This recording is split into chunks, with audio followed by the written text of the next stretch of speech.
Hey everybody, thank you for tuning in. This is Bandit Publishing again with another episode of The Formula. This time we're looking at it.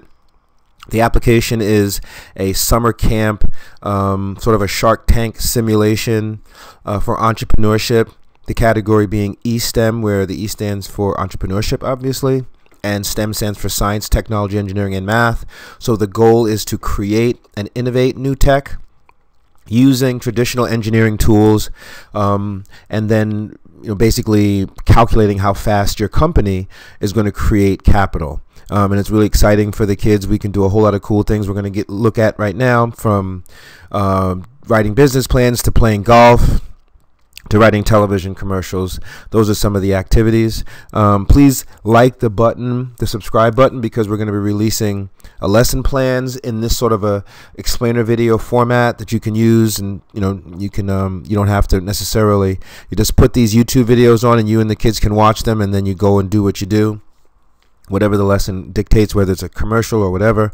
And the main goal here is engagement. If we do this correctly, it's a lot of fun, and the kids will roll into the new school year with a healthy appreciation for math, for reading, for even art, because those two art and technology actually intersect. I'm an engineer, electrical engineer, as well as a jazz guitar player. So and I actually discuss the correlation between innovating in music, and innovating in tech in the book. So let's get into it. Please subscribe, and hopefully you see this as you see this, what we're about to go into, as you see it as much fun as we do. So this is the book cover, and the cover is designed to engage young and old, hopefully. It's trying to speak to a formula that you can use, a financial vehicle. In this case, we're simulating a financial vehicle as a lawnmower. Instead of grass coming out of the bottom, it's money, and it's moving at a high rate of speed down Wall Street. And we're supercharging your money machine, so turbo boosting your money machine. We're trying to speak about speed and money, the speed to manufacture money through this formula. And recently I was fortunate enough to be invited on a Zoom call with about 60, 70, maybe even 80, educators, superintendents, all over the country. And these people were sharp. This was a very sharp group, and they addressed all of the issues that I believe we hold dear to our heart, like engagement, funding, teacher training, addressing the why. I mean, everything. And I'm going to try to go through it and try to answer some of their questions. Hopefully they see this presentation. But they were a very sharp, articulate group, and I don't think that there were any design engineers on the call, because when we're talking about technology, and that's what we're saying a formula and a model, we're talking about tech. Tech is not about calibrating, or it is about calibrating, but it's not about just doing the formula and not understanding why. It's about creating stuff, about making stuff. New technology comes out faster than any other industry. Technology is a bellwether for society. When the tech sector is not doing well, that means the economy is not doing well. So it's like it's basically, tech is a meter for the health of the world. Tech is really important, right? So our kids need to be part of that conversation, not just understanding what it is, but creating it and innovating it into the future. And that's really what we are focused in on today. And I think that answers a lot of questions about education as far as getting corporate involved. If the corporate entity understands that there's an army of kids that are coming out that know how to design and disrupt, disruption is basically the highest form of technology, by creating a disruptive innovation. All of the Ivy League engineers talking about disrupt this. So Uber, Netflix, these are all disruptors, right? So if we can mass produce an army of black and brown kids that understand what disruption is, understand what tech is, and how to create it, and then sell it and own it, that is a massive thing. Like a black Silicon Valley is the vision here. And as far as STEM is concerned, it's critical that our kids are part of that conversation, not just part of the conversation, but leading it. And being thought leaders in the content area from a creating and an owning perspective, because the tech sector is very racist. There are no black Fortune 500 tech companies. The numbers of black and brown people in the tech sector is anemic. It's been talked about for years. So, we're hoping we can put a dent in it with this. And this book is it's an autobiography of me as an engineer discovering the formula and creating and designing and selling new technology for companies in Manhattan, throughout the country. It's a good reading for adults. It's a great summer reading. It's autobiographical. It's autobiographical in a mix of technology, where we go and explain how to engineer the money machine and assemble it. And it's people have said it's very similar to Who Moved My Cheese, How to Win Friends and Influence People, and Think and Grow Rich by Napoleon Hill. So if you want to get a sense of what it is, but it's a technology based book, and this formula thing is like H2O for making a company. So the mystique of it is we're going to teach you how to become a money engineer. All right, so eSTEM is engaging because everything in this classroom is about how does it make money? Everything. Okay, and our formula actually has money in the formula. It's money is what you're solving for, right? So our thesis is that value over time is what money is. How much value are you offering the world every time it goes from 1 second to 2 seconds as time moves on, right? So it's happening over time. And what value is becomes the big question. And just with an understanding of that, it opens up the entire world economy.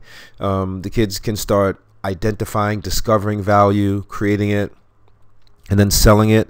And so they can wear the hat of the scientist, the engineer, or the salesperson, right? Like Steve Jobs can do. All great rock star entrepreneurs can do all three, whether it's like, musicians or producers like Puffy.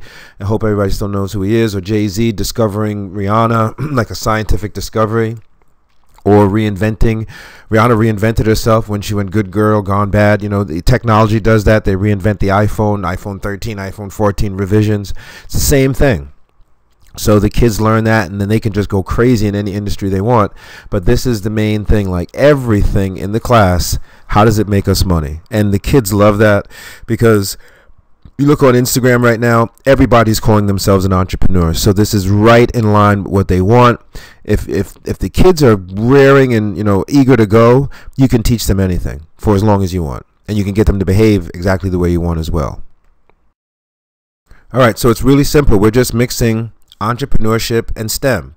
Most STEM programs, robotics is really cool. Computer programming, computer programming is really the language of innovation. So I love computer programming. I'm a big fan of that.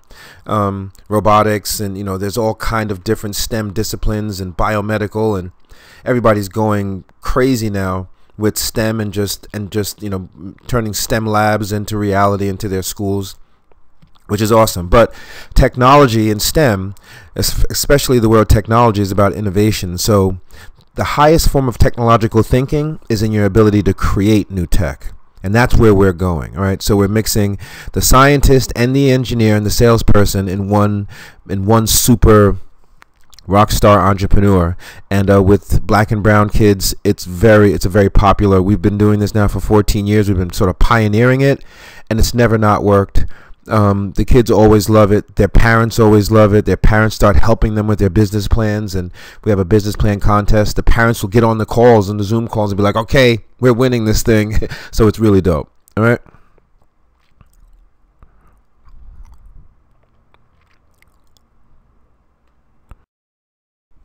Now, obviously, you can do whatever you'd like to do with your summer program, but if we, depending, and obviously the length is important, but some of these things are just day exercises or 1 or 2 day exercises. So if you have a month and a half, you can get through all of this. The C-suite simulation drill is just examining the different C levels, CEO, CFO, Chief Risk Officer, and what they do. And as the kids break into teams to start with their companies, they're all going to pick, you can do an interview where they can pick what they want to be, a Chief Marketing Officer, a Chief Risk Officer, a Chief Executive Officer, and they have to explain why their background and their personality would make them successful in these job descriptions, how much they pay, CEOs on average make $8 million a year, so everybody wants to be CEO. And that's a really cool one. It really boosts their self-esteem. It gives them a sense of belonging, and they really get into working together and team and responsibility, empathy, all those things, all those soft skills go into that. Stock market investing, that's kind of cool. It's about basically exactly what it says, but using our traditional value instrument to figure out which stock is going to be is going to go up in value as opposed to which ones are going to go down. If you're going to go long on the stock, if you're going to short it. But valuation is everything in the market, so we have a really cool way of explaining that.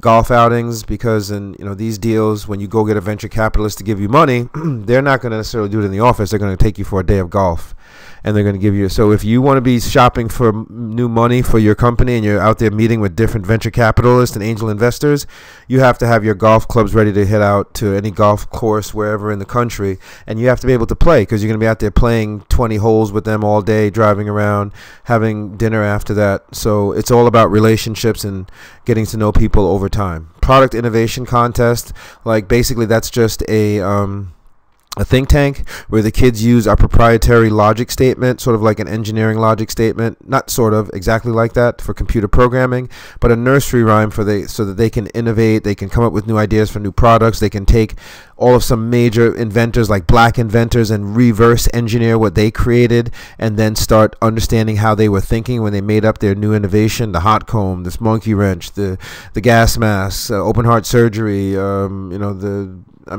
many inventions that black people have created in this country. The guitar, Vicks Vapor Rub, what else was invented by black people that nobody knows? This whiskey that everybody drinks, Jack Daniels, was invented by a black man. So much, right? And that's just scratching the surface. We have a whole list. So the kids go through those inventions, and they start to be like, wow, black people invented a lot of stuff, and this is what they were thinking. So then they start inventing on their own. Their confidence blows through the roof. And remember, this is about creating and owning tech using engineering tools, real engineering tools, not just playing with it, right? TV commercial design, that's a real cool one. They start to examine Super Bowl TV commercials, and we have different commercial types, and they can instantly, in about a day, figure out how to start writing their own TV commercials and acting them out and planning them out. That's really fun. Lemonade stand, they just go out there and practice selling, and we'll see what behaviors work with people, and they have a contest, who makes the most money wins the lemonade contest. And we did that in Florida, we did that in a bunch of places, we did it every place we do that. That's a big hit, right? And the kids would walk away with how much money in their pocket. Me and my daughter and her friend did it one day when she was like 7.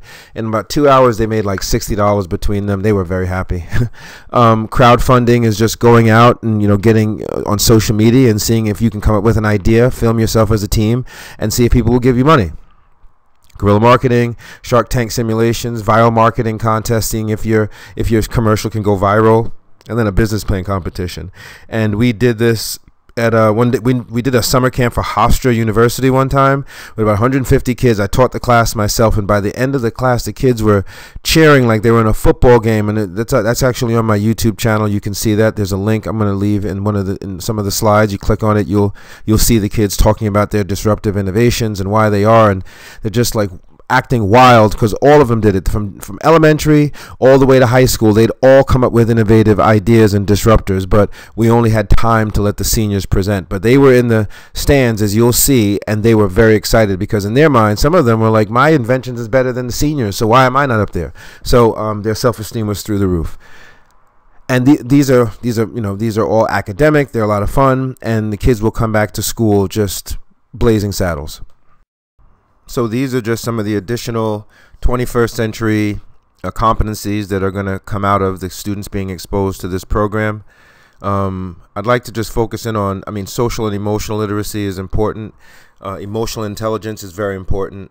Being able to control your emotions, and schools are struggling with that. And I'd just like to point to model literacy and media literacy, math, obviously math.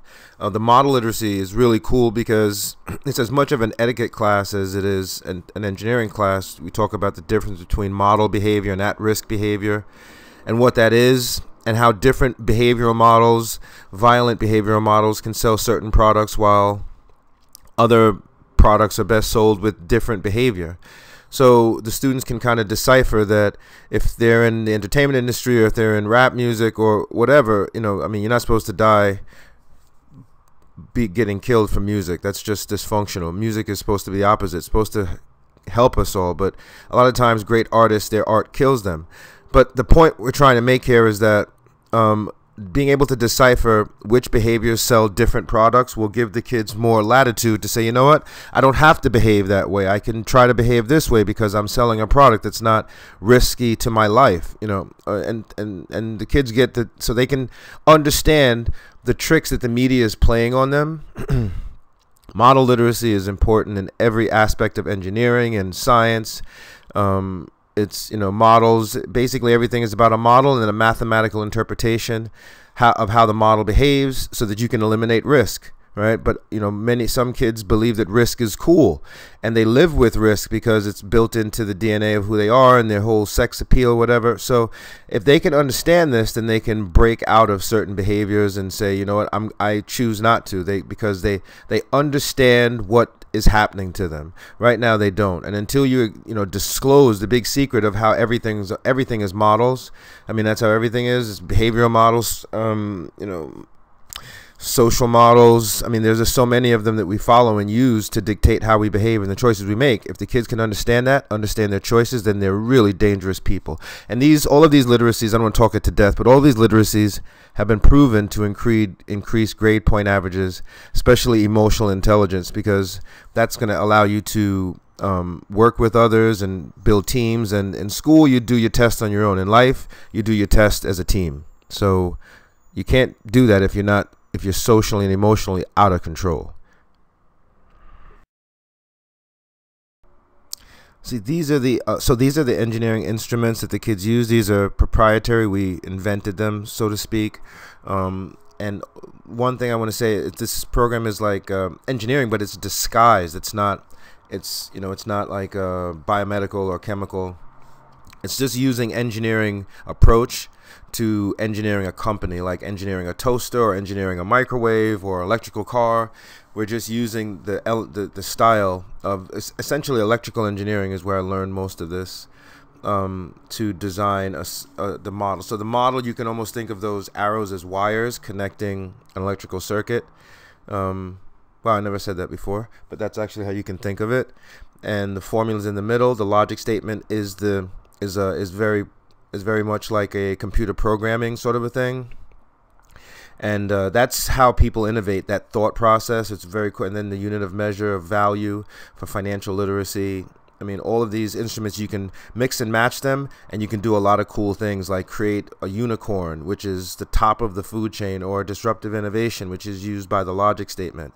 So the kids, if they go on to become engineers, they'll be like, oh, okay, this is like what we did in the formula. We've seen this before. And they'll just run through any engineering program, regardless of what it is, because they'll have model literacy, like the 6 basic machines of mechanical engineering. They'll learn that, and then you put some electricity on top of those machines, you have an electrical car, right?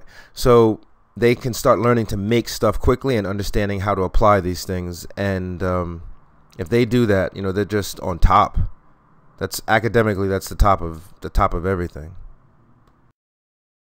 This I really like because we can take an allegedly complicated formula and we can make it into like a picture book almost, and the kids can see it and they start to understand charting. Charting is really important. It's in every aspect of science. It's in financial literacy. Here we're tracking how fast this company is making money, or how fast this transaction happens and how large it's going to be. And that's what it is. We're engineering a financial transaction or a company or a country. And this is the chart. So your kids will come out, they'll be able to read charts and listen to the Bloomberg channel, read the Wall Street Journal. They'll understand charting, which is huge. I mean, for years I didn't even know, but the bottom axis is time, the top one is the quantity. And so this is, I really like this. So they'll chart how fast their company makes money, and then that'll be part of their argument in their business plan, and they'll mathematically support it with this thing, with charting visually. So as I said earlier, I was on a call with a bunch of really, very articulate academicians, superintendents in the Department of Ed throughout the country, and they were discussing STEM and its importance to underserved populations, and they pinpointed everything as far as involvement and funding and engagement for the kids and corporate inclusion, right? And but the only thing that I felt was part of missing from that conversation, I think, which was what they were asking for, was essentially the innovation piece, and not teaching the kids how to innovate new technology, to be the new Silicon Valley, to be a Silicon Valley on its own. Like, the black community has no representation in technology on a corporate scale, and technology sector is very racist. So and it's been talked about for years. You know, so I mean, I was one of only one other Jamaican gentleman who was engineer working in my era when I was working in Manhattan as a sales engineer. I didn't see any. It was just me and this one other Jamaican guy. So it's a thing, right? And we have to stop working for companies and start making our own tech companies that are broad-based. So this is a logic statement, and I like this tag phrase because it says the lexicon of innovation. That has to be part of our conversation, our kids' conversation about, you know, how we, and the reason why I said lexicon is because computer programming is the language of innovation. That's why I think there are a lot more billionaire computer programmers, because that's the language of what they learn. Is everything is about how to do things differently. So this is my own logic statement. Electrical engineers don't start learning about logic gates and stuff like that until they're getting ready to graduate. So that's when you're like, oh, that's what all this stuff is about. But at the beginning, you don't know what you're doing. So and computer programming beat me up. So the kids learn how to basically come up with new ideas for new products using this and reverse engineer other products. So we give them like a bunch of products that were invented by famous black people in the past, tons of stuff that black people have invented, and then they reverse engineer it, almost like reading a solo by Miles Davis musically. And that's the whole difference between, that's the whole connection between STEAM and STEM, the thought process of how you come up with new ideas, whether you're a fashion artist or a musician. You know, it's the same. So anytime you hear somebody say instead of or what if, that is innovation. That's the mind getting ready to create a new solution for something, right? And the kids learn this logic statement, and then all of a sudden they start coming up with amazing ideas of their own, and we start researching it to see if it was already made. And then when they do this and realize how valuable it is through the formula, they become emotionally attached to it. So for the summer, them just getting up, and black kids who are already very improvisational musically just start doing this, they come up with some really cool stuff. And then that propels them to go and do the math. But this is what I thought was missing from that conversation, that our children need not just to participate in technology, but to create and own it. And I think that the corporations, if we start spitting out mass producing a group of kids that can innovate at the highest levels, and all of a sudden the new disruptors, which is the highest form of success in all of corporate world, which we'll talk about later, black kids start patenting disruptors and coming out with that in the tech sector, the corporations will give our kids anything they want because they want them to come out and innovate for them. Innovation is the fastest way to make money other than war. So that if we start doing that and owning companies, will change the dynamic. We'll just take the future. And these are some of the writing exercises they go throughout the entire year, but you can do one or two of these all to the end of writing a business plan. And if you click that link, you'll see some of the kids. We did a thing at Hofstra, and the kids got up and did their business plan presentations, but they did it through PowerPoint, and each one was speaking, you know, out loud and talking about their role as the CEO, CFO, or chief exec. And they love that because they get confident. They're like, yeah, I am this. As soon as you tell them, let them play this role one time, they start to believe that they really are going to be a CEO. They put it in their head and they're dead set about it, and they march through life forever thinking that that's their destiny. Because once you get a taste of something like this and know that CEOs make $8 million a year on average, and you heard Jay-Z and them running their mouth about it, you're like, okay, I can do it too. So these folks and these terms, these two terms, disruptive innovation and unicorn, are what really drive the excitement of the class and the program, the summer program. The notion of creating what's called a disruptive innovation and a unicorn. and just innovation is in the name, right? So disruptor is the highest form of success in all of the world, all of the corporate world, and it's a new piece of technology like Uber or Netflix that destroys an industry, rebuilds a whole new one, and makes the creator of it a billionaire. 99% of the time done by engineers. Unicorn startup companies are full of disruptors. That's what everybody wants to invest in. Netflix, Uber, Tesla, right? They're industries unto themselves. This is only discussed at the Ivy League schools of the country, which means that they're epigenetically coding the rest of us to always work for the schools and the children of the top 1% who go to these Ivy League schools. So if we teach innovation from a tech perspective across the board, all industries, with that in mind, disruption and unicorns, then we can build communities and we can build corporations in our communities over time that can supply us with economic power and political power. And the goal is to reach the IPO level, where in one day you become a billionaire from the stock. And that's what tech is all about. That's what Ivy League tech people dream of. That's the path. Disruption, unicorn, IPO, billionaire. And what we're doing is telling the kids that are not supposed to know this, not supposed to aspire to it, not even supposed to know it exists, not only that it does exist, but how to create it. Right? I don't necessarily believe I'll be a billionaire. I just believe that I can do well if I enlighten the entire black and brown community about just this, right? And so that's enough for me.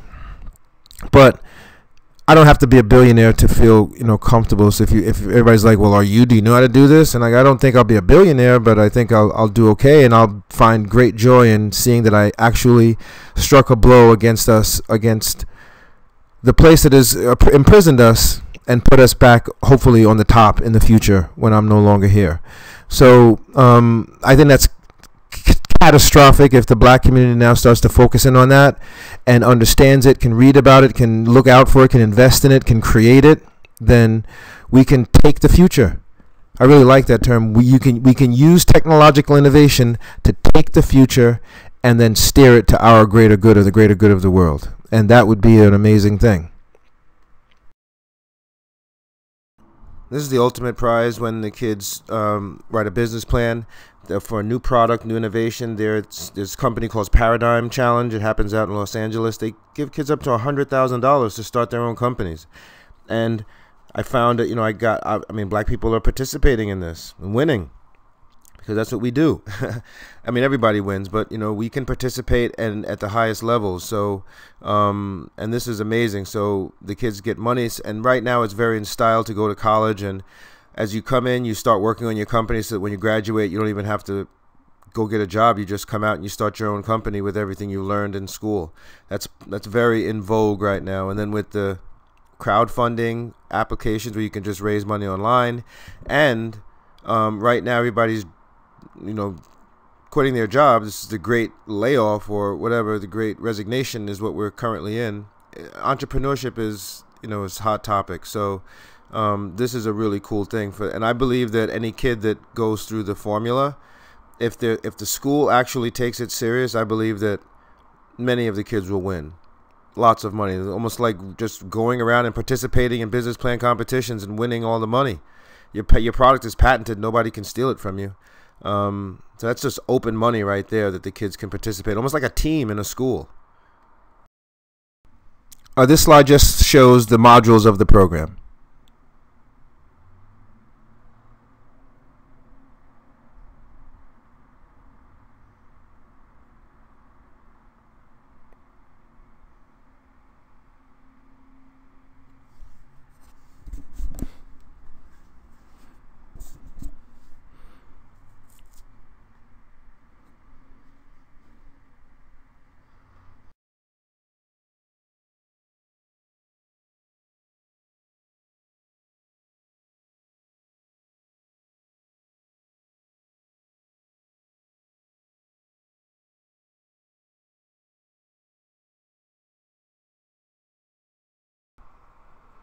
So this is summer camp, lemonade stand, sales contest, exercise. Kids love this. They all walk away with cash.